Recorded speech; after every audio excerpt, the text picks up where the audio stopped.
Bro, you know what it is. It's Warren's Vlog. We're here with episode 18.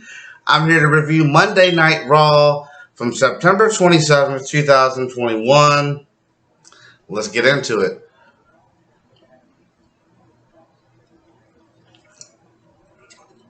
Red Solo Cup. Alright. So we start off the show with basically, let me scoot back a little bit.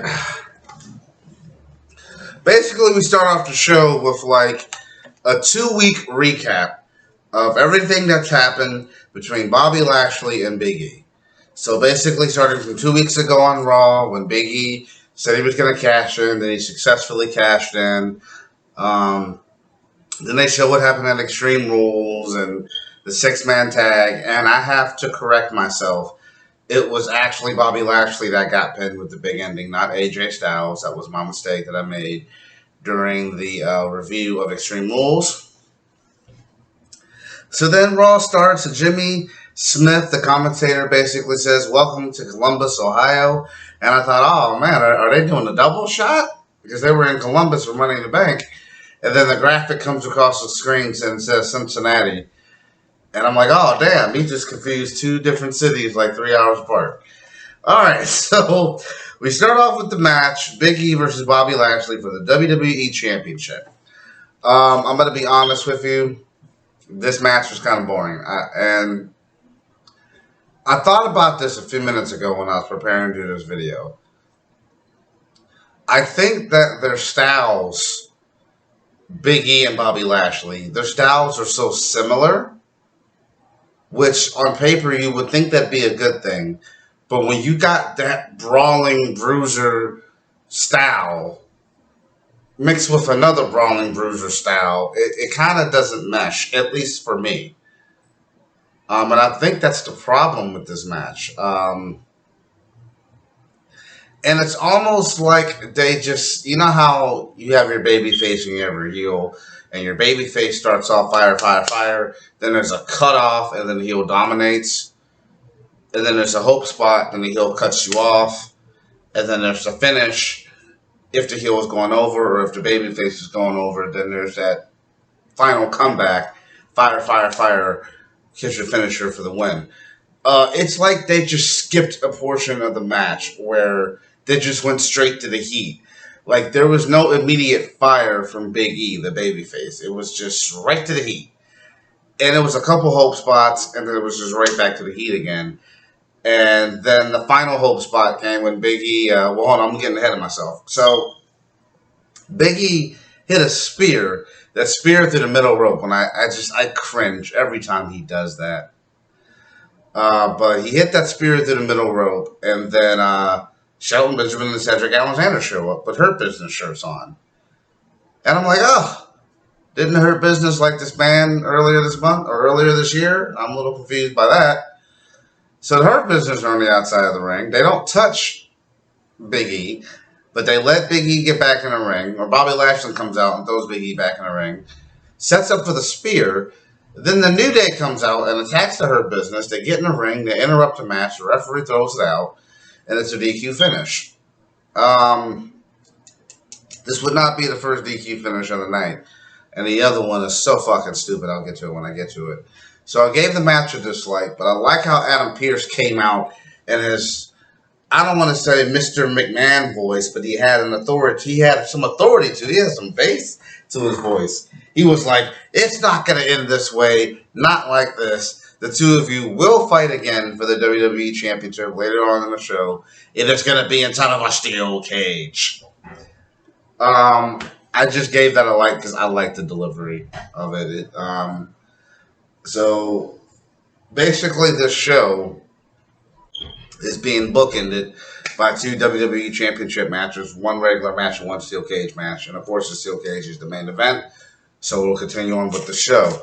After that, we get Eric from the Viking Raiders, accompanied by Ivar versus Angel Garza, and it's a one-on-one match. It's Eric versus Angel Garza. Angel Garza gets a super kick, hits the wing clipper, and wins. It just wasn't long enough for me to be invested. And damn, Ray Rowe, what happened to you, man? What happened to you, man?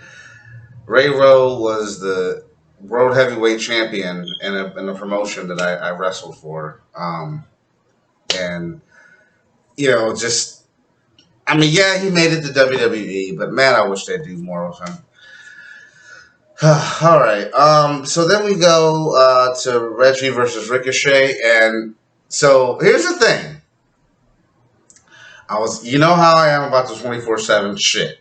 I call it that every week. 24/7 shit. All right, that's my notes. But I thought, wait a minute. So Reggie versus Ricochet. Maybe they'll give us some motherfucking flippity doo-dah-doo here.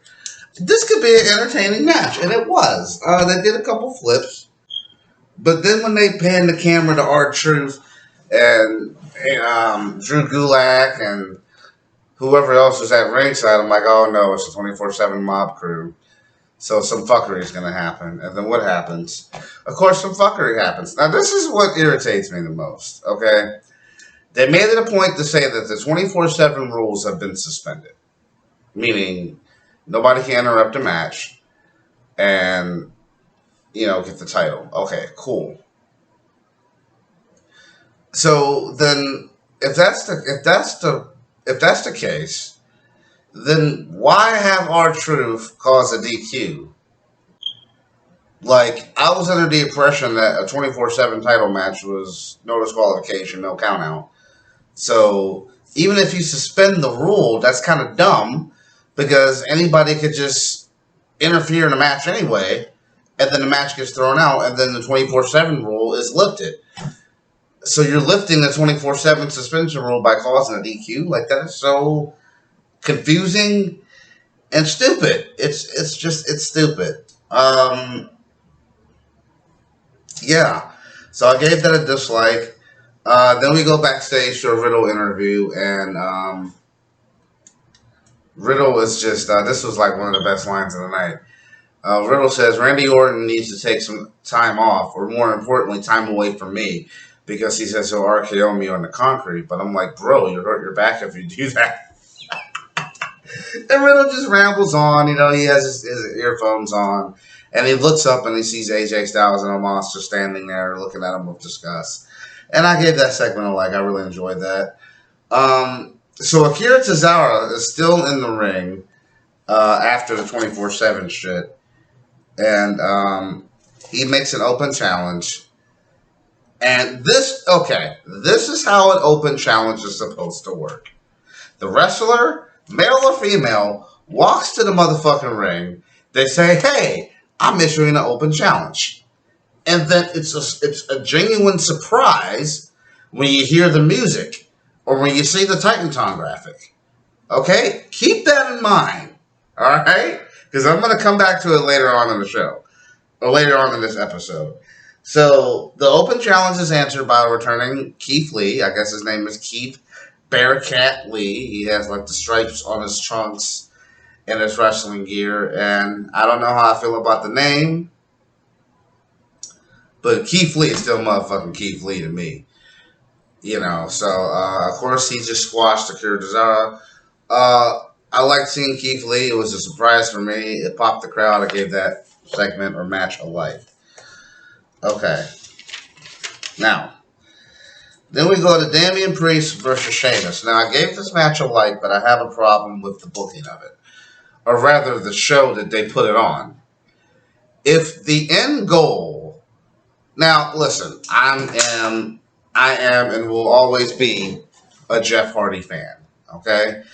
But if the end goal is to do Damian Priest versus Sheamus in a no pinfall or in a well, I'm gonna call it what it's supposed to be called, a no holds barred match. So this is the first problem I have with this: the way they marketed the match or they advertised it. They advertised this match as no count out, no disqualification, pinfall must happen in the ring. Why the fuck not just call it a no holds barred match? Like, why are you trying to stuff so many? Just call it no holds barred, or just call it a street fight. Like, I don't understand why they advertised it as no count out, no disqualification, pinfall must occur in the ring. That took long. It's just saying it. It's just fucking stupid. No holds barred. So that's my first problem with it. My second problem with it is if this was the end goal, okay, if Damian Priest versus Sheamus for the U.S. title was the end goal, then why the fuck did you have Jeff Hardy beat Sheamus going into the pay per view? Why not have the match that you had on Raw on the pay per view? Because that would have made more sense because the name of the pay per view was Extreme Rules. And then if you wanted to like put Jeff Hardy, put the triple threat match on Raw, you could have done that. Or you could have had Jeff Hardy beat Sheamus going into Extreme Rules and then had Jeff Hardy versus Damian Priest 1-on-1 tonight. Or for Raw instead of, I don't know. So that being said, the match was really good. They brought out tables. That's always cool. They brought out kendo sticks. They brought out chairs. My favorite spot in the match was when Sheamus hit the white noise off the apron on Damian Priest through a table. I thought that looked sick. That took us to commercial break. We come back from commercial break. The table is propped up in the corner, which I can only assume Sheamus set up because the rule in professional wrestling is whoever sets the table up goes through the table, unless you're the Dudleys. So my assumption is during the commercial break, Sheamus set the table up, and that led to the demise of him later on in the match. Because Damian Priest would throw Sheamus through the table, he would hit the Reckoning. I still hate that finish for him. And he would get to 1, 2, 3. And Damian Priest is still the U.S. champion. So I'm looking forward to seeing what's next for Damian Priest. Before the U.S. title match, I got to mention the Big E interview that happened. This is like the perfect mix of intensity and humor. And I wrote that down in my notes. Big E was like, oh, I didn't know it was a family reunion. And then Kofi and Xavier Woods, without missing a beat, were like, family reunion. Who we introduced. And the whole time, Kofi and Xavier are silly, and Big E is serious. He's like, Cedric and Shelton, you want to put your ass in my business or whatever. I'm paraphrasing. He didn't say that, but he's like, well, that's all right because I'm happy it's gonna be inside of a steel cage, Bobby, because I'm gonna beat you, Bobby. And then Bobby Lashley had a return interview answering that, basically saying the same thing. Then I'm proud it's going to be in a steel cage and I'm whoop your ass. All right, so then we go to a 6-man tag team match. Mansoor is backstage fanboying over the fact that he gets to team up with Jeff Hardy. And Ali is like, stop acting like a mark. Okay, he didn't say that, but Ali's like, okay, whatever. Like, I don't need Jeff Hardy's help. I can't believe you asked him. And he's talking shit about Jeff Hardy. Then Jeff Hardy appears behind Ali. And Jeff was like, what you say, Ali? You know, Jeff has that weird, like, South Carolina, North Carolina accent. Anyway, Jeff was like, I'm happy to be teaming with you guys tonight. And I can't wait to twist their fate. And this is just another one of those things. Number one, this is why Jeff Hardy shouldn't talk. And this is another one of those things that, like, just you try and it doesn't get over. Like, I hope Becky stopped trying to get Esther over. Fucking stop it. Esther. Listen here, Esther. Fucking stop, Becky. Okay? Stop. And I can't wait to twist their fate. Oh, my God. Oh, Jeff, just stick to the... That's what you do. Just stick to the... And listen, I love Jeff Hardy, okay? And I don't know if he came up with that on his own. If Vince McMahon, that's a good thing to say. Twist their fate, because that's your finishing move. Twist the fate. You get it? I don't know if Vince came up with that. I don't know if a writer came up with that, but God, oh man, don't never ever say that shit again. And then we get a heatless match between Jeff Hardy, Mansoor, and Ali versus Veer, Shanky, and Jinder. No heat. It was just a match that happened. And Veer hit, and I don't remember whether it was Veer or Shanky, but one of their moves is like a clothesline. So he hit a clothesline on Mansoor and pinned him for the 1, 2, 3. That match had no heat. I gave it a dislike. Speaking of no heat, Karrion Kross versus Jason Riker. Karrion Kross has been doing these promos the past couple of weeks, but he hasn't been on Raw. Tonight he's on Raw for the first time, or yesterday he's on Raw for the first time in like 3 weeks. He wrestles Jackson Riker. He beats him. It's a match. It happened. No heat. Dislike. Moving on. Now remember what I said about how open fucking challenges work, okay? Doudrop goes backstage to Adam Pearce or Sonya Deville and is like, yeah, I would like to answer the open challenge from Charlotte. And they say, okay. So, I mean, that's not how the open challenge works, man. You just, like, if you're going to have and here's the thing. I know that I said, and I've been saying a couple weeks now, man, Doudrop should be in the title picture. Throw a Doudrop in there and maybe put Doudrop against Nia Jax, although that's not going to happen now for a while. But yeah, I do want to see Doudrop in the title picture, but not like this. Because you have to assume if we, the fans, are watching Monday Night Raw, you have to assume that Charlotte has a monitor somewhere in our locker room or somewhere in the building, right? So Charlotte's probably sitting back watching this like this dumbass, like, okay, so that's going to be my challenge tonight? And I know in kayfabe, not kayfabe, I know in reality, okay, this is professional wrestling. Of course Charlotte knew it was going to be Doudrop. But in kayfabe, we're supposed to believe that Charlotte doesn't know who she's going to face. But how could she not know if Doudrop goes to Adam Pearce or Sonya Deville on national television while the fucking camera's rolling and request to answer the challenge?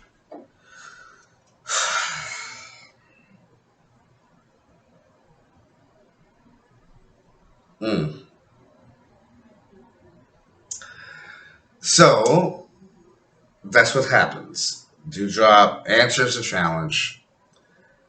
Or no, that's just the backstage segment. I'm getting ahead of myself. I skipped the best match of the night, Riddle versus AJ Styles. And that's a close one, too, between Riddle and AJ Styles and Sheamus and Damian Priest. I might have to give the edge to Riddle and AJ Styles because they didn't really use any gimmicks. They just used their ability. And that's not to take away from the brutal match between Sheamus and Damian Priest. But AJ Styles and Riddle wrecked shit for a good 15 minutes. Riddle hit the floating bro, and somehow AJ Styles countered this into the calf crusher, which is perfect because Styles has been working on his legs throughout the match. So he gets he gets the calf crusher in. He reaches the ropes, him being Riddle, pronouns foul. Then Riddle goes for the RKO after he hits a knee strike on AJ Styles. AJ catches him, and I've never seen this in my life.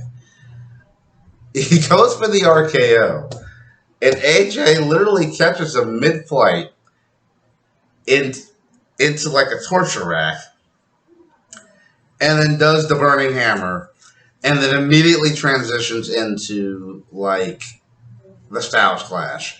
And that was the coolest thing I think I've ever seen. I think that needs to be AJ Styles' go-to from now on. Burning hammer into the Styles Clash. If he's not going to win the match with the Phenomenal Forum, then he needs to win with the Burning Hammer Style Clash combo because that shit was sick.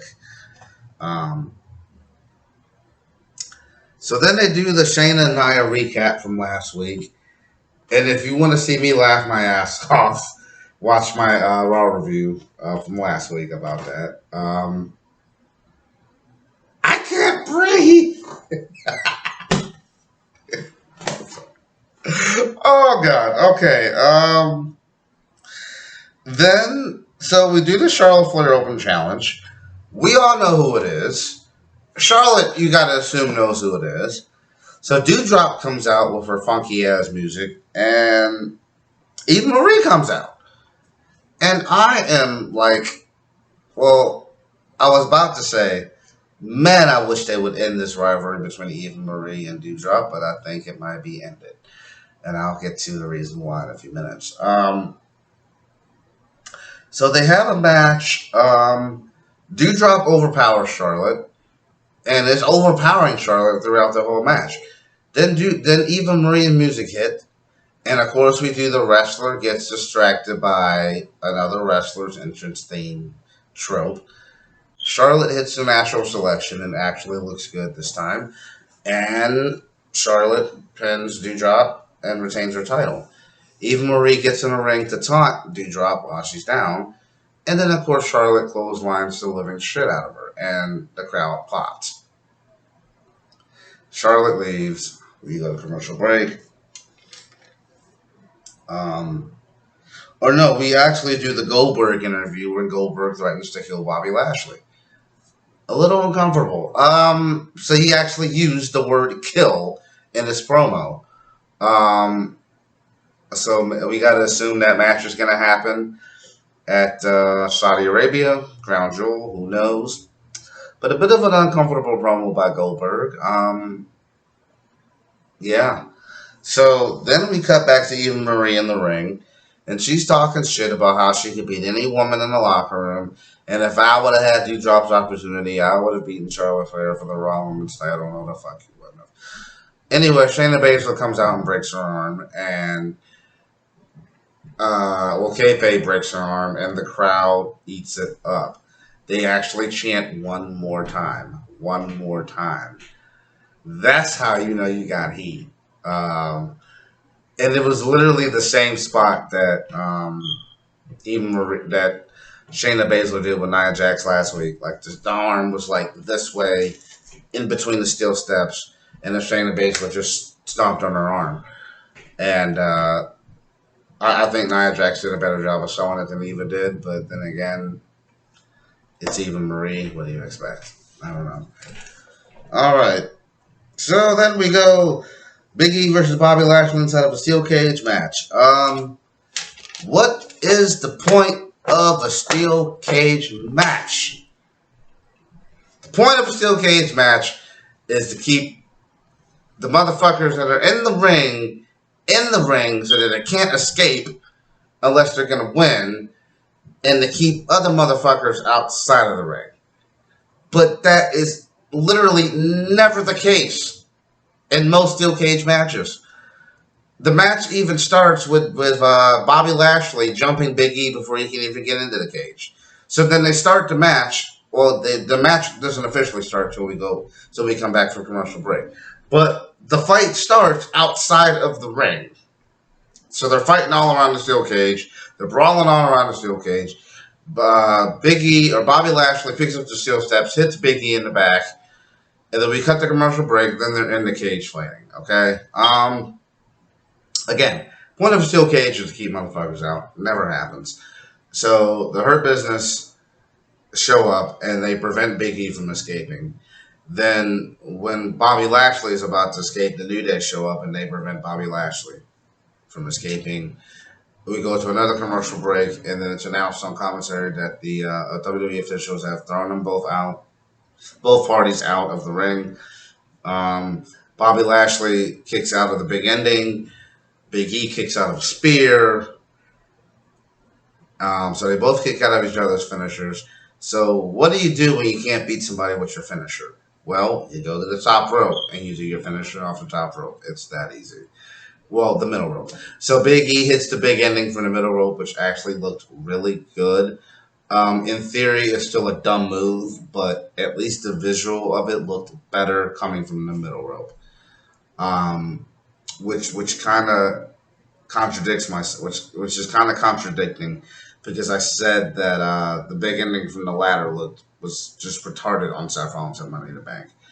But I don't know. Maybe I'm just looking at it differently, and maybe adding a little bit of height to the move improves upon it a little bit.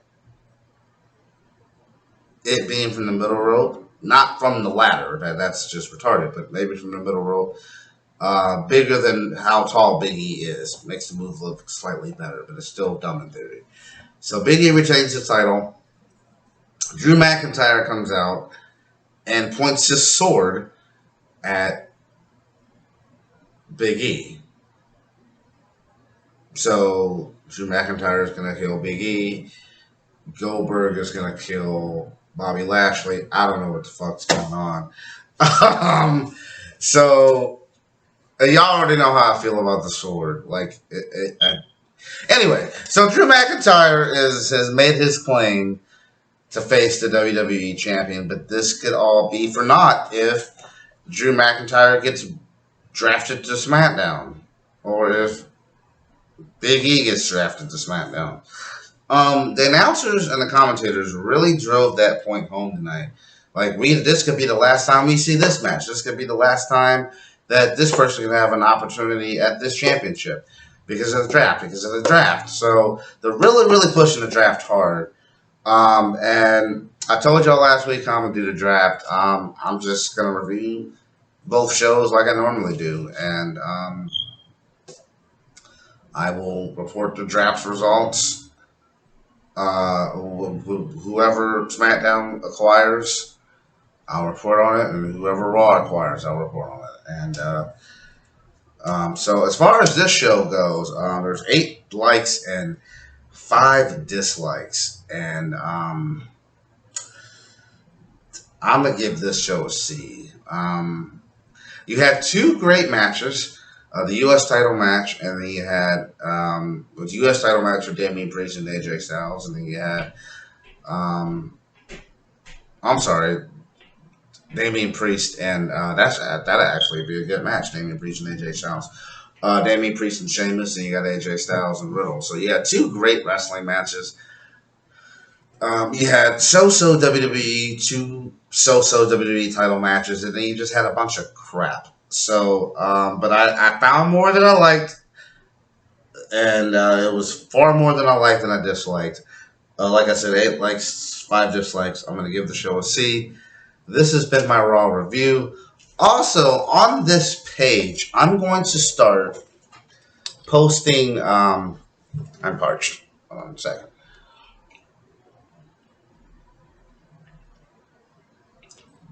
On this page, I'm going to start posting game footage of WWE 2K20. I'm aware that the game is trash, but I have an Xbox One Series X, and it runs a bit smoother on that Xbox than the other Xbox that I have. So, what I do is I just record pay-per-views and I post them. So, like on this pay-per-view, I got a Backlash card that I made. I have like a fantasy fed that I run on WWE 2K20. I've been running it since 2K18. I'm on like year 6 at this point.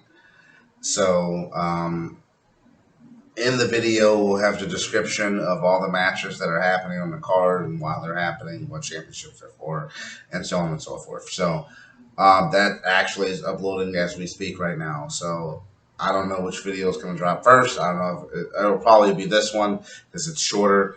But later on today, I'll have Backlash, and you guys can check that out if you like watching game footage. But I'm Warren Freeman. I'm your boy. This has been episode 18, my Raw review. You guys have a wonderful night.